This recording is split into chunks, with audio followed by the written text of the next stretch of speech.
The distant future of the automobile is hardly predictable. However, whether it is battery electric, alternative combustion or fuel cells, lightweight construction with plastic will be a significant factor in manufacturing for a long time to come. And this is where the material for the automobile of the future comes from, or at least it's very likely that it will. The world's largest polypropylene compound production plant was officially taken into operation in Hürth Knapsack, Germany, in September of 2019. Raw granulate is used in a twin screw extruder to produce special plastics, 200 tons per year. Granulate, which perfectly fits the consumer's requirements, is produced in large mixing plants by adding accessory agents such as glass fibers, talcum or pigments, which in part have been added to the exact gram.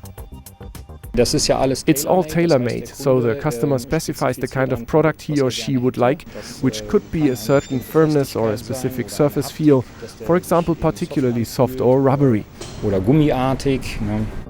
Appliances and automotive interiors are then made out of the plastic and the standards are high.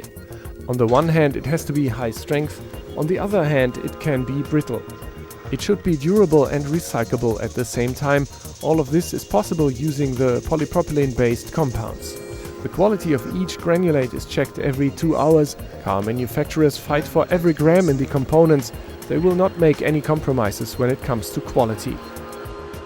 The current shift from conventional fuels to the mobility of the future still means that less weight is necessary and that only works with an increased use of plastic, so the cars can be lighter.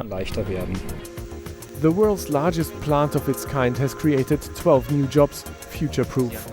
After all, at present, high-tech plastic is an indispensable part of the world of mobility.